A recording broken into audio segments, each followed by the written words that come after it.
question at that mic because in the last round it was just being set up. Yes, sister. 2 questions from that mic. First one sister, the sister after that can ask the second question. Good evening, sir. I'm Dr. Satna. I wanted to ask few questions regarding medical field. Basically, is family planning allowed in Islam? And why generally people prefer MTP, that is medical termination of pregnancy, rather than your TL? And it's very difficult to convince them.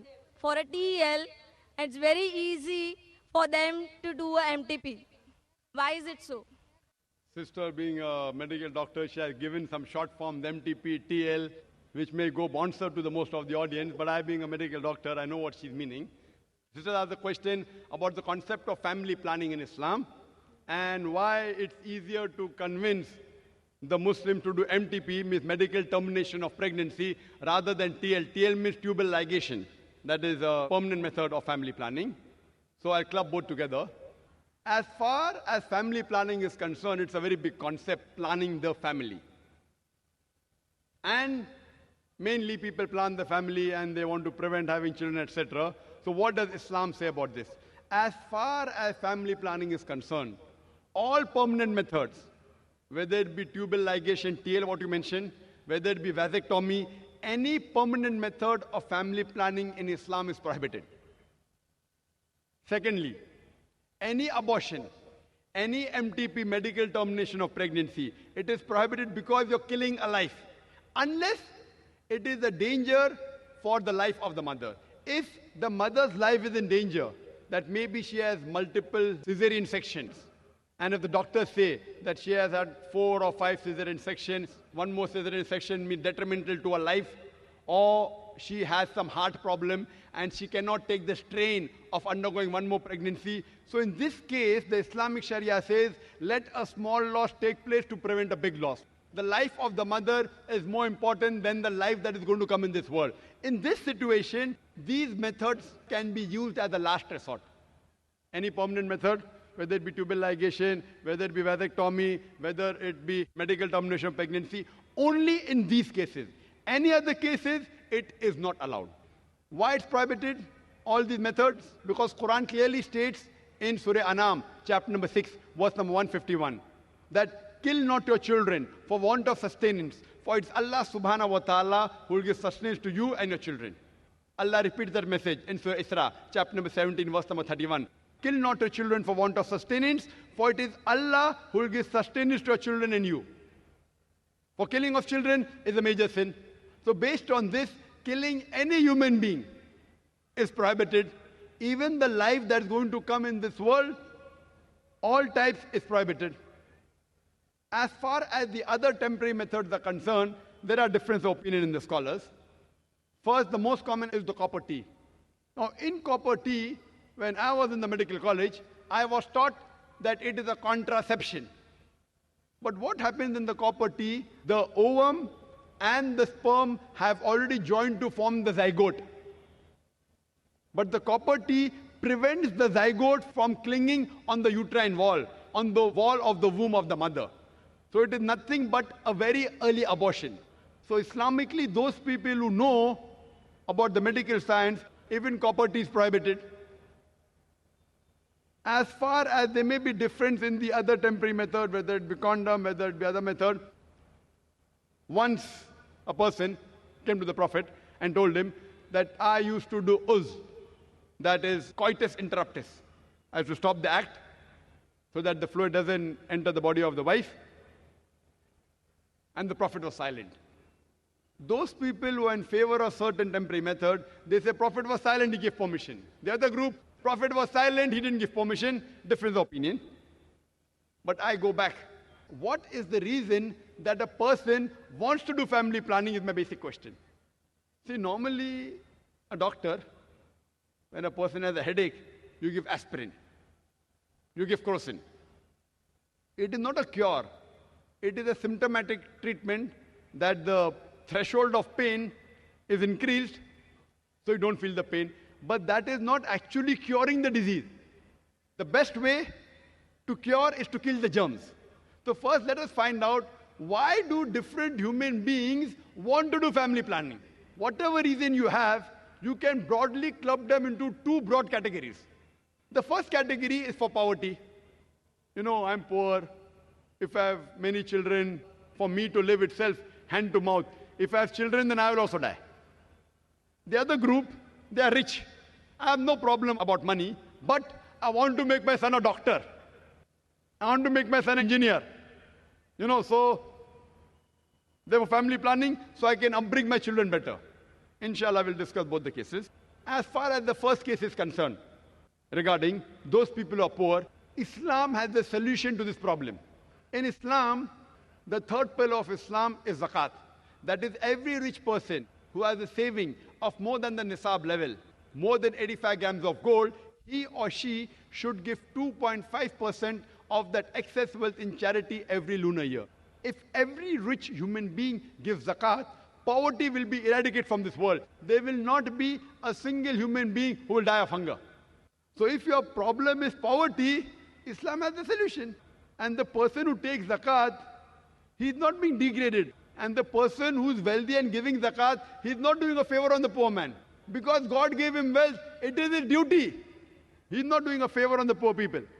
And the poor people, when they take, it is not that it's an obligation they have. It is their right. So if poverty is the problem, we have a solution of compulsory charity, that is zakat. If every rich human being in the world gives charity, poverty will be eradicated. There will not be a single human being who will die of hunger. Now the verses of the Quran I quoted earlier, two verses. Surah Anam chapter 6, verse number 151, and Surah Isra chapter 17, verse number 31. On the face of it, both appear similar, but there's a difference of chalk and cheese. The first verse of Surah Anam chapter 6, verse number 151 says, "Kill not your children for want of sustenance, for it's Allah subhanahu wa ta'ala who will give sustenance to you and your children."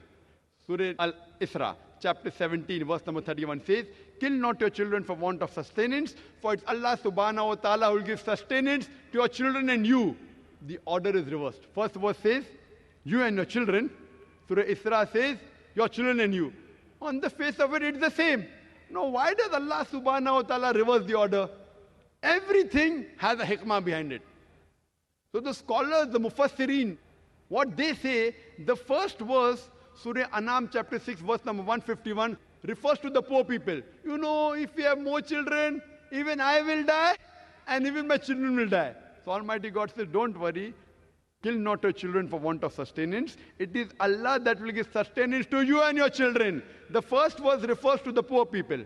The second verse for the rich people, I've got no problem of money, but if I have spacing, if I have less children, I'll make them doctors, I'll make them engineers. So Allah says, kill not your children for want of sustenance. It is Allah will give sustenance to your children and you. Order is reversed. Now what is the solution for people who are rich? That's the second category. Just for your knowledge, I would like to tell you that I am the fifth child of my parents. If my parents would have done family planning, I wouldn't have been here. Do you think I'm a boon or a bane for society? In the world, in society, best profession, doctor, medical doctor. Best is medical doctor, nothing better than that. Alhamdulillah, even after being the fifth child, I became a medical doctor. But I became a doctor to serve humanity, but when I found a better profession, Allah says in Surah Fussilat chapter 41, verse number 33, وَمَنْ أَحْسَنُ قَوْلًا مِمَّنْ دَعَا إِلَى اللَّهِ وَعَمِلَ صَالِحًا قَالَ إِنَّنِي مِنَ الْمُسْلِمِينَ. Who is better in speech than one who invites to the way of thy Lord, works righteousness, and says that I am a Muslim? When I found a better profession, I changed from a doctor of body to a doctor of soul. If I was a medical doctor, I am surely there is more than 1 lakh people here. They wouldn't have come for my talk. They have come because I've changed from a doctor of a body to a doctor of soul. I'm asking you, I'm the fifth child of my parents. Am I a boon or am I a bane for society? People have a misconception that if you have less children, you can have spacing and you can bring them up well. If you check the list of all the Nobel Prize winners and people who have got awards, best in world, best in science, best in sports, they aren't the first child. They are not the only children. Some may be. Some are second child, some are third, some are fifth. It's mixed. It's a misconception. Allah subhanahu wa ta'ala has given a natural method of spacing. In Islam, The moment a child is born, the mother should breastfeed the child. But today in modern world, they don't want to breastfeed because they spoil the figure. The best food, according to medical science, that you can give to your child is the breast milk. And if you breastfeed your child, automatically there is lactation amenorrhea. You being a doctor, there's lactation amenorrhea. That means she will not conceive. Though it's not 100% safe, but the chances she'll conceive is very little. So automatically, Almighty God has given spacing. And population, sister, it is not a bane, it is boon. We say in our country, in India, hum do, hamare do. We two and our two. Ek ke baad abhi nahi, do ke baad kabhi nahi. After one, not now, after two, never. So these are slogans in India because Indian government doesn't know how to take care of the population. If you go to America, the children wear a t-shirt. I am my father's tax saver. The more children you have, the less tax you have to pay. You go to Australia, you go to Canada. The moment a child is born, the government gives them allowance. Every child, every month you get allowance. So the government of US, Canada, Australia, they are encouraging population. Why is the government of India discouraging?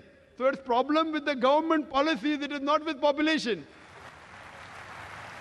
And do you know today, the two countries which are competing for being superpower is China and India. China has the maximum population in the world. India is number 2. Today, India and China, they are competing to be the superpower. Why? Because both of them have got manpower. When I say manpower, it means human power. It includes the women also. China and India have got human power. That's the reason today you find America coming here to invest money. You find the Westerners coming to invest money here. You see the stock marketing going high. Why? Because of population. So population, it is a boon, it is not a bane. So even if you want to make your children doctors and engineers, don't think, you never know, your 5th child may become a doctor or your 2nd child. It is not that if you have more children, then you can space them better. Now there's a third category, a unique category. Once someone told me, Brother Zakir, I'm rich. I'm not bothered about bringing up children. I'm rich, so no problem of money. And I'm not bothered about making my son a doctor or engineer. I want to enjoy life. Third category. So I told him, even for you, if you want to enjoy life, the best is marry early, have children early, so that you can retire early. There are certain communities in India, Gujaratis and all, they marry early, 19, 20, 21. They have children immediately. By the time they reach 35 to 40, their children, they are on the seat of the business. So at the age of 40, they can retire. They retire at the age of 60 and 70. At the age of 40, their children are taking care of the business. They can enjoy life. So even if you want to enjoy life, marry early, have children, relax, and enjoy life. Therefore, personally, as far as my opinion is concerned, I believe with those group of scholars, as far as family planning is concerned. Allah says in the Quran, in Surah Al-Imran, chapter number 3, verse number 54, Makaru makarallahu wallahu khairul makirin. They planned and plotted. Allah too planned. Allah is the best of planner. So if you think you can plan the family better, you're most welcome. I leave the planning of the family in the hands of a creator. It is the best. Hope that answers the question. Thank you, sir. Any of the sisters, they are requested, if you have any specific question, you are most welcome. Any critical question on Islam or you want clarification on Islam, this is your opportunity. Dr. Zakir is here. Most welcome to go on the mic and put forward your question. Came from Nagpur. I want to ask you one question about Vedas. Because I believe Vedas are main scripture of Hinduism. So I want to know if you are telling or putting a common point which is similar to other scripture, why you do not put different points in front of non-Muslim people which are contradictable or which are opposite to each other. Because I believe in common point. As a being a Hindu girl, it is very important to know which are the common point and which are the different points in Hinduism scriptures. Sisters ask a very good question. She said that I quoted the Vedas, I did point out similarities. Why don't I speak about differences? And she wants to know the similarities as well as differences. Sister, if I can give a talk on similarities between Islam and Hinduism for a few hours, I can give a bigger talk and a longer talk on differences between Islam and Hinduism. But the reason I chose to speak about similarities, because that is the advice given by my Creator Allah subhanahu wa ta'ala in the Quran, in Surah Al-Imran, chapter number 3, verse number 64, which says, Kul ya ahlal kitab, say, O people of the book, ta'alaw ila kalimatin sawa'im bayna baynakum, come to common terms as between us and you. Which is the first term? Allah na'budu illallah, that we worship none but Allah. Wala nushrika bihi shay'an, that we associate no partners with him. Wala yattakhidha ba'duna ba'dan arbabun min dunillah, that we erect not among ourselves lords and patrons other than Allah. Fa in tawallaw, if then they turn back, faqulu shahadu, say ye bear witness, bi anna muslimun, that we are Muslims bowing our will to Allah subhanahu wa ta'ala. This verse of the Quran shows us a way how to speak with different kinds of people. Come to common terms as between us and you. Which is the first term? The most important term is Allah na'budu illallah, that we worship none but one Almighty God. Regarding differences, sister, I can give a talk for hours together about differences. Not that I can't, but it will bring animosity. Maybe it will hurt the feelings of someone. That we may be forced to do during a debate. When there is a debate, for example, I had a debate with a person by the name of Dr. William Campbell. Have you heard that talk, sister? Yeah, I have seen your videos. So that talk was talking about differences between Christianity and Islam. Why? He wrote a book saying there are 30 scientific errors in the Quran. And for 8 years, no Muslim replied. In USA, it became a hot seller. So the students of US, they called me and we had a dialogue. The topic was Quran and Bible in the light of science. Whatever allegations they had against the Quran, I replied to all. I posed 38 points from the Bible, which is against science. He could not reply to any. So in a debate, I may have to do that. If I have a debate with a Hindu scholar who says that, Vedas are completely with science, so then I can talk about the unscientific things. But if I talk about differences, maybe you may feel offended. So, if you want to go on a higher level, surely you can ask queries at IRF. We'll give you all the things. But in public, I personally don't want to talk about contradictions unless someone forces me. Not that we aren't aware. But if you know the similarity, what I'm telling you, let us agree to follow what is common. So what I tell the people, what is common in the Vedas, in the Bible, in the Quran? Let everyone agree that at least one book is the word of God. Hindus will say, Veda is the word of God. Christians will say, Bible is the word of God. Muslim will say the Quran is the word of God. I tell them a thing which everyone wouldn't mind agreeing. Let us agree to follow what is common. So when you follow the commonalities in the Vedas, in the Bible, in the Jewish scriptures, Talmud, in the Quran, we find all the scriptures say there's one God. All the scriptures say the last and final messenger, Prophet Muhammad, peace be upon him. So I'm asking you, sister, why don't you believe in one God? I want to ask you the question, sister. Do you believe in idol worship? Yeah, I am believing. Do you believe there's one God? Yeah, I believe in one God. Do you believe, sister, that the last and final messenger is Prophet Muhammad, peace be upon him? Just because I am asking you the question, because it is very difficult to understand Quran and Vedas. And I am so much confused which scripture is more important for me to achieve to the God. I mean, to worship Sister, to the God. have you heard my lecture on similarities between Islam and Hinduism or Muhammad Sallallahu Alaihi Wasallam in the Hindu scriptures? Have you heard that? Yeah, I have heard. Do you know that your scripture says that the last and final messenger is Prophet Muhammad, peace be upon him? Yeah, Do you know that? yeah. So do you believe Prophet Muhammad is the messenger of God? Yeah, definitely. Do you believe? Yeah. So if you believe there's one God, and you believe that idol worship is prohibited, and if you believe that Prophet Muhammad is the last messenger, in Arabic we call you as a Muslim.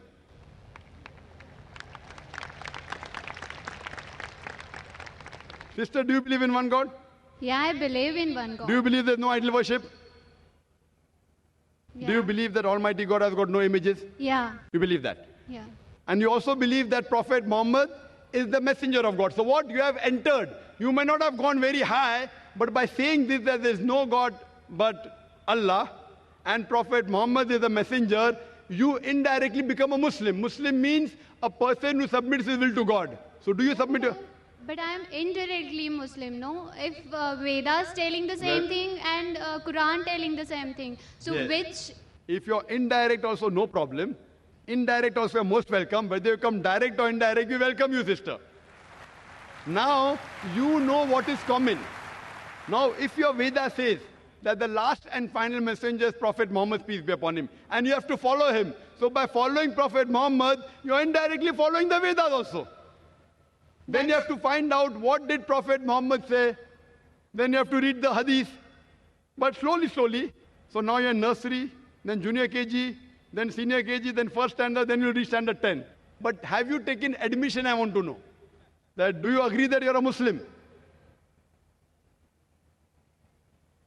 Muslim means a person who submits his or her will to God. Why it is important that the person who are believing in one God, he is called or she is called a Muslim?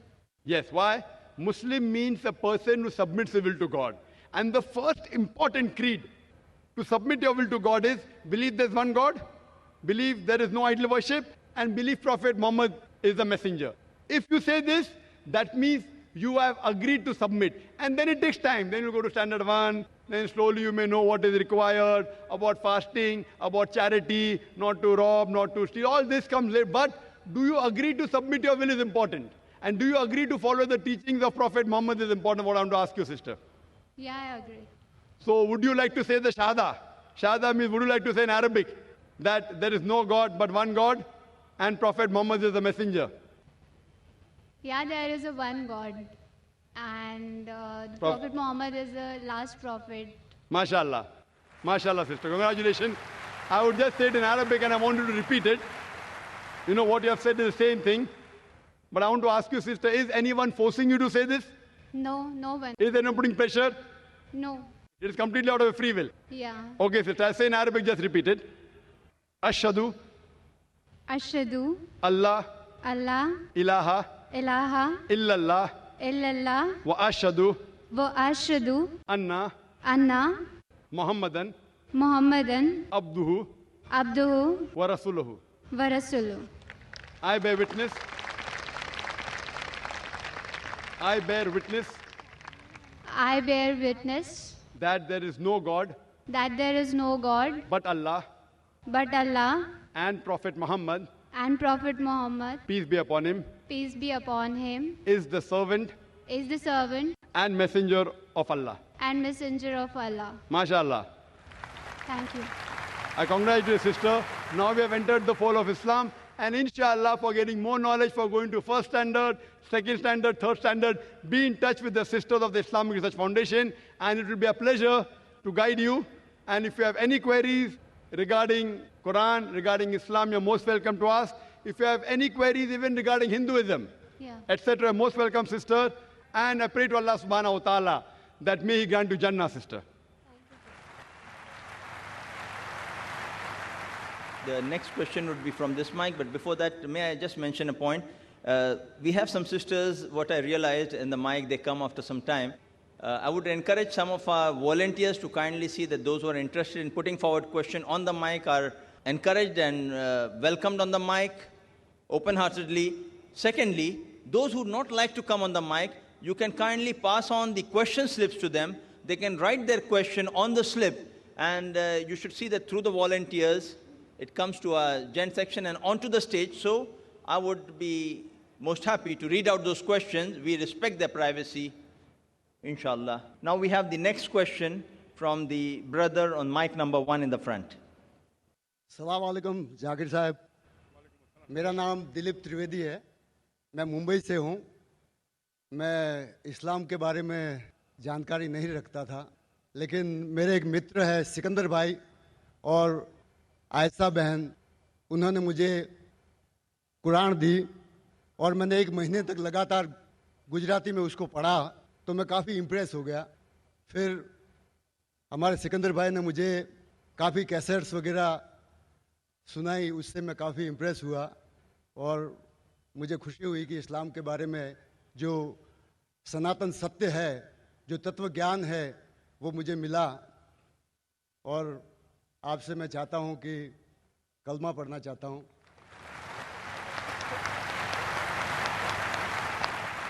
MashaAllah. Welcome the brother. He said that he had read the Quran for more than a month. Then he was given some cassettes. And he was impressed by that, and he realized the oneness of Allah subhanahu wa ta'ala, and that's the reason he wants to accept Islam.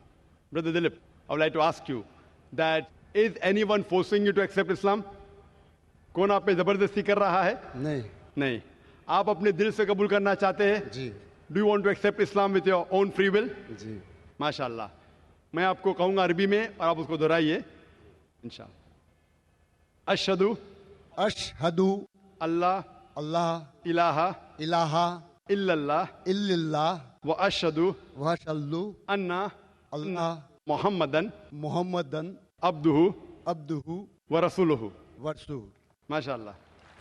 मैं शहादत देता हूँ मैं शहादत देता हूँ कि अल्लाह के सिवा अल्लाह के सिवा कोई माबूद नहीं कोई माबूद नहीं और मोहम्मद मोहम्मद सल्लल्लाहु अलैहि वसल्लम वसल्लम उसके बंदे और पैगंबर है. पैगंबर है. माशाअल्लाह. The brothers accepted Islam. और मैं अल्लाह सुब्हानहू व तआला से दुआ करता हूँ कि अल्लाह सुब्हानहू व तआला आपकी जिद्दोजहद को कबूल फरमाएं और आपके मेहनत को कबूल फरमाएं. और इंशाअल्लाह आप इस्लाम के बारे में अगर कोई ज़्यादा जानकारी चाहते हैं तो आप इंशाअल्लाह IRF के टच में रह सकते हैं.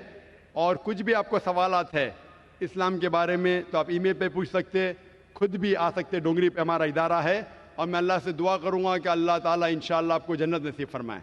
एक गुजारिश है आपसे जी हम. कि कोई अच्छा सा नाम मुझे दे. The brother requested that I should suggest some good name for him. The name that I can think, जो मेरे दिमाग में अभी आ रहा है वो है बिलाल. तो आप इंशाल्लाह अपने आप को बिलाल कह सकते हैं. तमाम भाई बहनों से मेरी गुजारिश है कि मेरे लिए दुआ करें. Inshallah. He requests all the brothers and sisters present here as well as who are watching Peace TV. MashaAllah, 10 crore log, 100 million people are watching. So I request all the brothers and sisters present here and the viewers of Peace TV that please do pray for our brother, and we pray to Allah subhanahu wa ta'ala that may he grant you Jannah. Thank you.